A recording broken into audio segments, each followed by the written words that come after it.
बिस्मिल्लाहिर्रहमानिर्रहीम। अस्सलामु अलैकुम। बच्चों, मेरा नाम मोहम्मद इकबाल है और मैं यूनिक ग्रुप ऑफ इंस्टीट्यूशन में इकोनॉमिक्स पढ़ाता हूँ। आज हम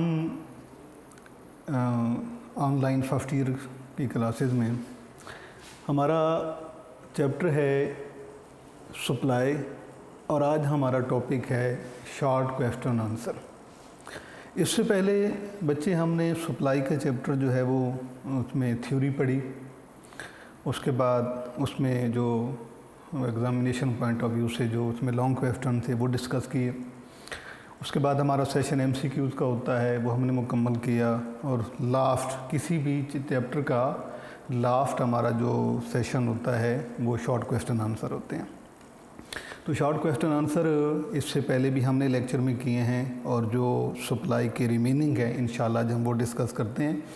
तो शॉर्ट क्वेश्चन के हवाले से बेटे आपको पहले भी हम इसमें हिदायत देते रहते हैं। अभी आपको यही समझाना है कि ये बहुत ही अहम पोर्शन होता है हमारे पेपर का और तकरीबन 50 मार्क्स का होता है। इसमें आपने ये कोशिश करनी है कि टू दी पॉइंट आपने जवाब देना है। रिक्वायर्ड आंसर जितना भी है आपने मुकम्मल लिखना है।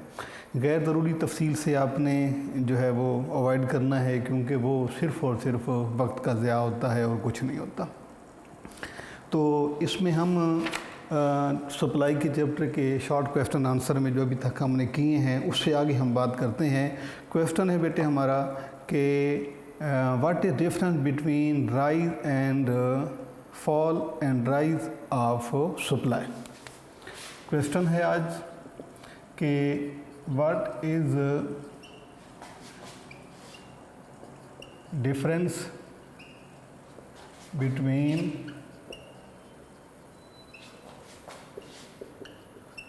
rise and fall of supply। रसद के गिरने और चढ़ने में क्या फ़र्क होता है। ये पेपर में बेटे यही क्वेश्चन 2017 के पास पेपर में ये पूछा गया है। ये बुनियादी तौर पर जो है इसमें हमें 3 तरह के क्वेश्चन नज़र आते हैं। एक क्वेश्चन तो इसमें ये हो सकता है कि जैसा ये बना हुआ है कि what is difference between rise and fall of supply. इसके अलावा बेटे इसमें सिर्फ आपसे राइज का क्वेश्चन अलग से पूछा जा सकता है और फॉल ऑफ सप्लाई का क्वेश्चन जो है ये अलग से पूछा जा सकता है। जैसा कि इसके बाद एक सवाल है कि what is meant by rise of supply 2016 में ये सवाल, इसी में से एक सवाल जो है वो नेक्स्ट है कि what is meant by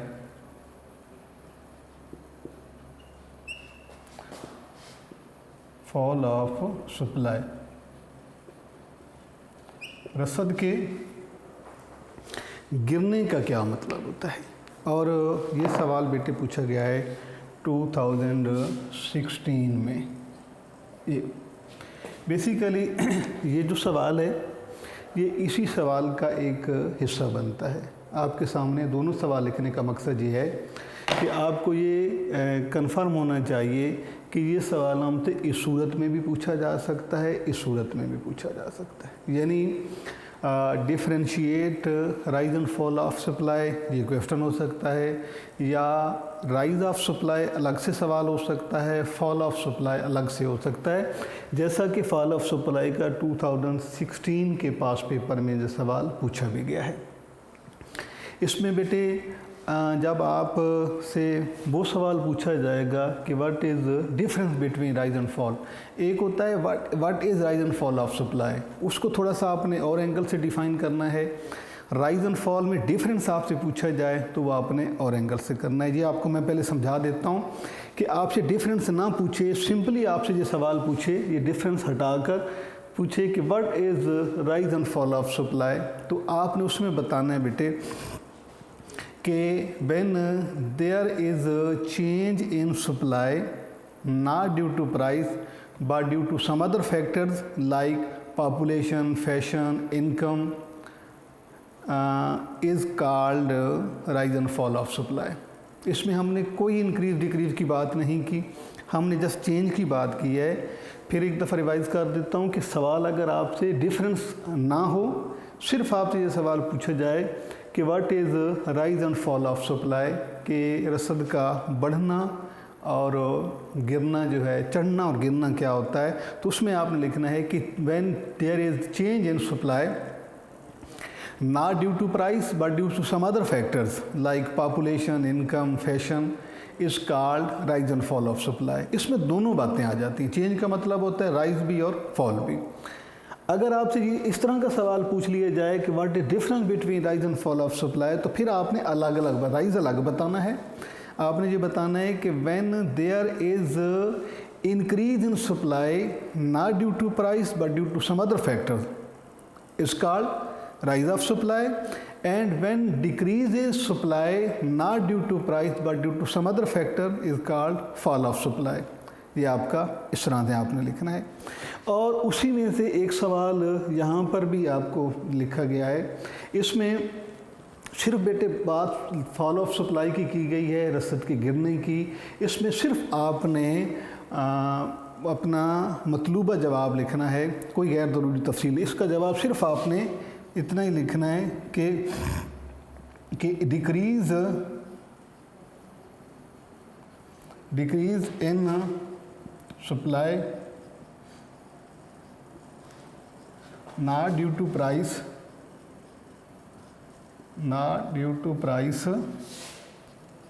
but due to some other factors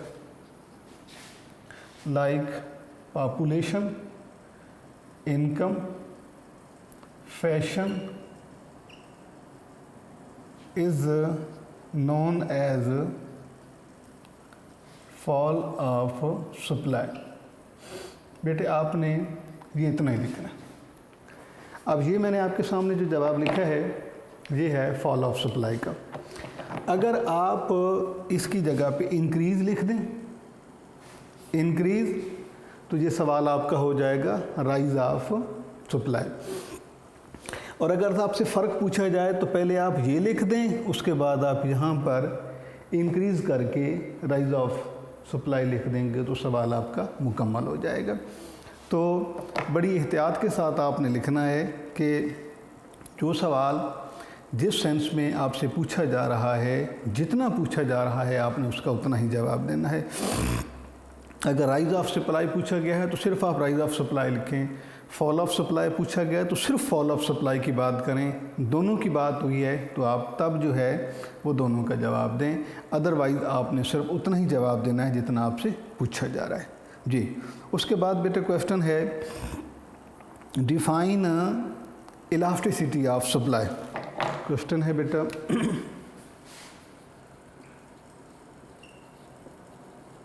define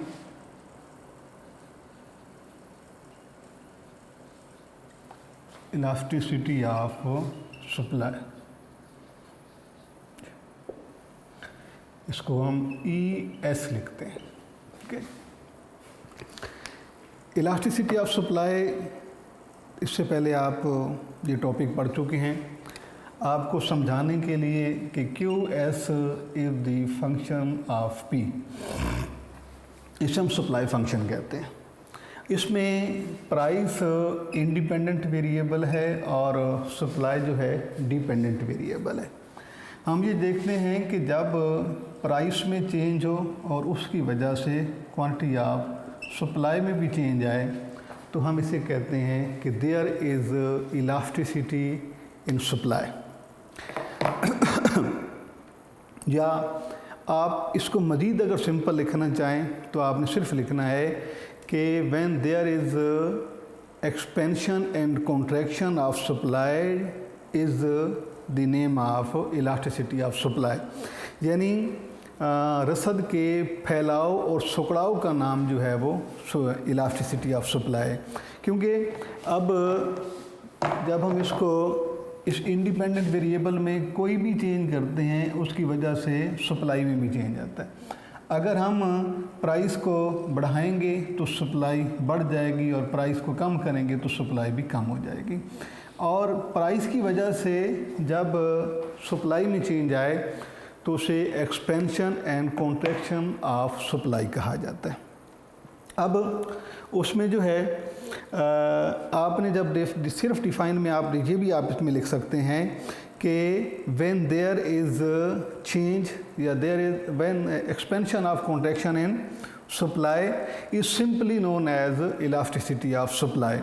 और दूसरा इसका तरीका है बात करने का, एक जवाब देने का, कि responding behaviour response of reaction of supply due to change in price is called elasticity of supply.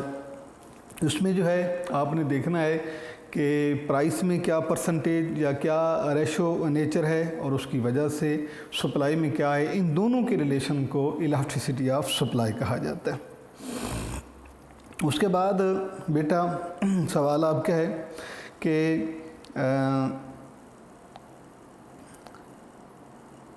Market what is meant by market supply 2019 के और शॉर्ट रन में आपको मार्केट सप्लाई यानी डेली सप्लाई और शॉर्ट पीरियड लॉन्ग पीरियड तीनों supply के बारे में आपको बता देता हूँ ताकि आपको ये आंसर लिखने में आपको आसानी हो।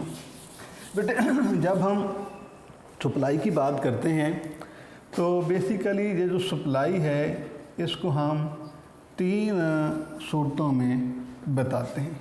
एक है जिसको हम मार्केट सप्लाई डेली सप्लाई कहते हैं, या एक है शॉर्ट टर्म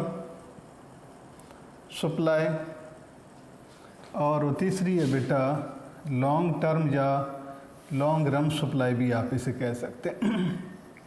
ये तीनों सप्लाई की फॉर्म्स हैं। इनमें बुनियादी तौर पर फ़र्क ये होता है कि जो हमारी मार्केट सप्लाई है डेली की सप्लाई, इसका अरसा इतना कलील होता है कि अगर प्राइस की वजह से ये इनइलास्टिक होती है। प्राइस में चेंज आए, प्राइस इंक्रीज़ करे या डिक्रीज़ करे, मार्केट सप्लाई इसको बाज़ारी अरसा की रसद कहते हैं, इसको बढ़ाया या कम नहीं किया जा सकता। ज़्यादातर वो अशिया जिनको स्टोर नहीं किया जा सकता उनकी सप्लाई जो है वो मार्केट सप्लाई होती है, कम होती है। इसके अलावा दूसरा जो है शॉर्ट पीरियड, इसमें सेलर के पास इतनी अपॉर्चुनिटी, इतनी कैपेसिटी होती है, इतना उसके पास अरसा होता है कि अगर सप्लाई बढ़ जाए तो वो, अगर प्राइस बढ़ जाए तो वो सप्लाई में इजाफा कर सकता है, उसके पास इतना वक्त होता है। और जो तीसरी है long run supply, long run supply में तो वो अपने फिक्स फैक्टर्स को भी वो चेंज कर सकता है, वेरिएबल, उसके पास इतना वक्त होता है, इतना तवील अरसा होता है कि वो अपने प्रोडक्शन फंक्शन के साइज़ को भी चेंज कर सकता है। तो ये तीनों में बुनियादी फ़र्क ये है, इसकी सप्लाई फिक्स होती है, इसे प्राइस के अकॉर्डिंग कम या ज़्यादा नहीं किया जा सकता, इसमें इतनी इलास्टिसिटी मौजूद है कि इसको कम ज़्यादा किया जा सकता है। और जो लॉन्ग रन है ये तो इसमें इतना अरसा होता है कि उसके तमाम जो फिक्स वेरिएबल हैं वो फिक्स फैक्टर जो हैं वो वेरिएबल फैक्टर हो सकते हैं। इसके बाद ये सवाल जिन सूरतों में बेटे आ चुका है आपको ये बता दूं। पहले तो ये जो है शॉर्ट टर्म सप्लाई, ये 2017 के पेपर में ये पूछा गया है ये सवाल, और उसके बाद इन दोनों का ये शॉर्ट रन और लॉन्ग रन का डिफरेंस जो है ये 2018 के पेपर में ये पूछा गया है सवाल। तो इसको आपने इसी तरीके से याद करना है। जब आप तीनों याद कर लेते हैं, अगर दो में फ़र्क आ जाता है तो भी आपके लिए आसान है लिखना, अगर आप इंडिविजुअली आपसे ये सवाल पूछा जाए तो भी आपके लिए आसान है इसको लिखना जी। उसके बाद बेटे एक क्वेश्चन है कि write down the assumptions of law of supply, यानी लॉ ऑफ सप्लाई को प्रूव करने के लिए हम किन फैक्टर्स को कांस्टेंट अजूम करते हैं, क्योंकि अजम्पशन जो हैं ये वो चीज़ें होती हैं जिनको हम इकोनॉमिक लॉज को प्रूव करने के लिए हम इन्हें कांस्टेंट अजूम करते हैं। उसमें आप 2-3 लिख सकते हैं, मतलब प्रोडक्शन टेक्निक चेंज ना हो, कॉस्ट ऑफ प्रोडक्शन ना बदलें, और raw material machinery prices same रहें, और इसके अलावा टैक्स पॉलिसी चेंज ना हो। तो आप ये दो जब आप लिखते हैं, ये फंक्शन जब आप ये आप अजम्पशन जब आप लिखेंगे 2, 3, 4 कम अज़ कम आपने लिखने हैं, जिस तरह प्रोडक्शन टेक्निक डजंट चेंज, वो तब्दील ना हो, उसके अलावा टैक्स पॉलिसी सेम रहे, मशीनरी की प्राइसेस सेम रहे, कॉस्ट ऑफ प्रोडक्शन जो है वो सेम रहे। इसके बाद बेटा एक सवाल है कि how many changes are there in supply, how many changes are there in supply, और ये MCQ में भी हमने डिस्कस किया है कि there are 2 types of changes in supply. एक है expansion and contraction, that is due to price, and second one is rise and fall of supply, not due to price but due to some other factors. उसके बाद बेटे question है 2019 में पूछा गया है कि movement of, what is difference between movement of supply curve and shifting of supply curve. ये सवाल 2019 में पूछा गया। एक सब है बेटे मूवमेंट ऑफ सप्लाई कर्व, और दूसरा है शिफ्टिंग ऑफ सप्लाई कर्व। इनमें बुनियादी तौर पर क्या फ़र्क होता है, ये सवाल है। तो बेटे इससे पहले आपने पढ़ा है expansion contraction and rise and fall. अब जो एक्सपेंशन कॉन्ट्रैक्शन है वो कर्व की मूवमेंट है। ये देखें आप, ये सप्लाई कर्व है, ये QS प्राइस, ये सप्लाई बढ़ेगी तो ये इस तरफ मूव किया जाएगा, सप्लाई कम होगी तो ये कम, यानी कि movement on same demand same supply curve. Supply curve के पर जो जब प्राइस की वजह से चेंज आती है, जिससे एक्सपेंशन एंड कॉन्ट्रैक्शन कहा जाता है, इसी का नाम जो है वो movement on same supply curve. और दूसरी बात जो है शिफ्टिंग के हवाले से, शिफ्टिंग बुनियादी तौर बेटे राइज एंड फॉल को कहा जाता है। 0 X axis, Y axis price आपने प्लॉट करनी है, ये सप्लाई, ये आपका सप्लाई कर्व है।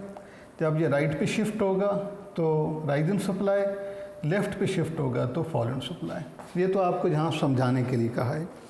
जब आपने इसका आंसर लिखना है तो आप लिखेंगे कि in case of expansion and contraction there is a movement of supply on same supply curve. This is called movement on supply curve, and shifting of supply curve mean the rise and fall of supply. In case of rise, supply curve shift rightward, and in fall of supply curve shift leftward. तो आपने इसका ये जवाब लिखना है। उसके बाद बेटा है कि क्वेश्चन है, ये हम इससे पहले भी बात कर चुके हैं, इलास्टिसिटी ऑफ सप्लाई की उसको मेजरमेंट के हवाले से हमारे पास 3 जो है वो ऑप्शन मौजूद होते हैं।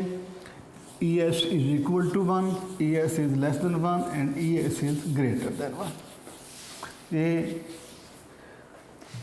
3 सवाल ये बेटे अलग से जहाँ पूछे गए हैं, इनमें से एक क्वेश्चन जो है वो पास पेपर में भी आ चुका है। देखें, जब हम यूनिटरी मेथड की बात करते हैं तो यूनिटरी मेथड के 3 स्टेप हैं। ES is equal to 1, ES is less than 1 and ES is greater than 1। और इनमें से लेस देन 1 जो है ये पास पेपर में 2016 के पास पेपर में जो पूछा गया सवाल, 2016 ये पास पेपर का सवाल है। इसमें बेटे 3 सवाल बनते हैं। तला है रसद की लचक इकाई के बराबर, रसद की लचक इकाई से कम और रसद की लचक इकाई से ज़्यादा। ये इसका क्या मतलब होता है?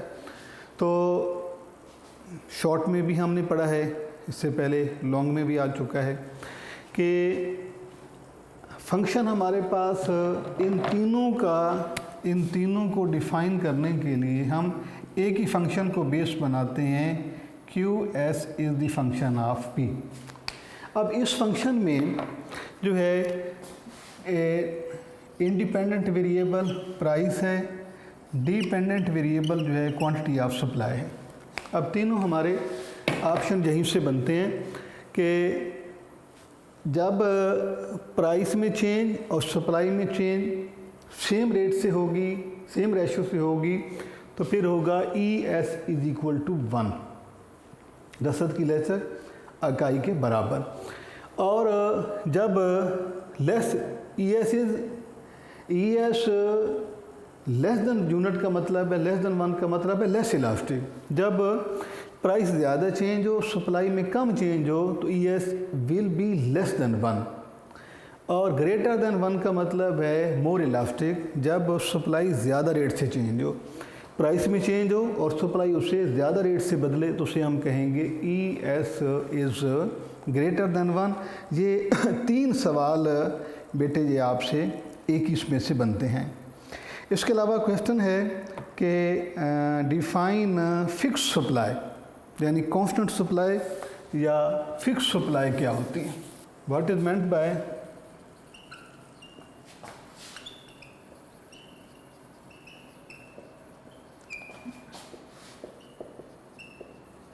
फिक्स्ड सप्लाई, जी, what is meant by fix supply के कांस्टेंट सप्लाई। कांस्टेंट सप्लाई ऐसी होती है बेटे कि जिसमें जो प्राइस रिलेट नहीं करती और उसकी सप्लाई में कोई चेंज नहीं आती। प्राइस कम हो जाए, ज़्यादा हो जाए, ये कर्व जो है ये वर्टिकल रहता है, ये सप्लाई कर्व है।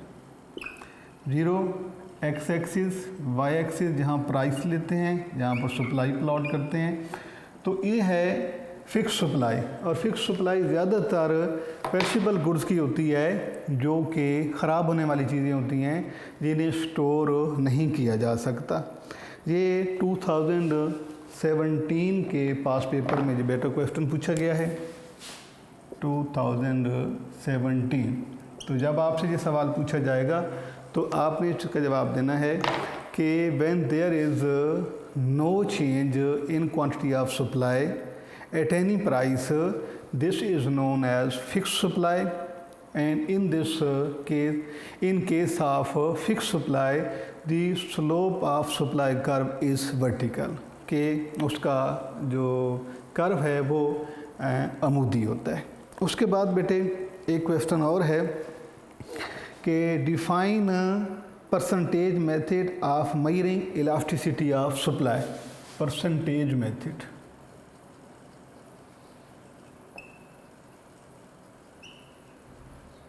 Percentage method of measuring elasticity of supply. बेटे इलास्टिसिटी ऑफ सप्लाई हो, इलास्टिसिटी ऑफ डिमांड हो, परसेंटेज मेथड सेम है। सिर्फ उसमें आपने जब डिमांड के लिए ये फार्मूला अप्लाई करना है तो डिमांड की बात करनी है, जब सप्लाई के लिए करना है तो सप्लाई की बात करनी है।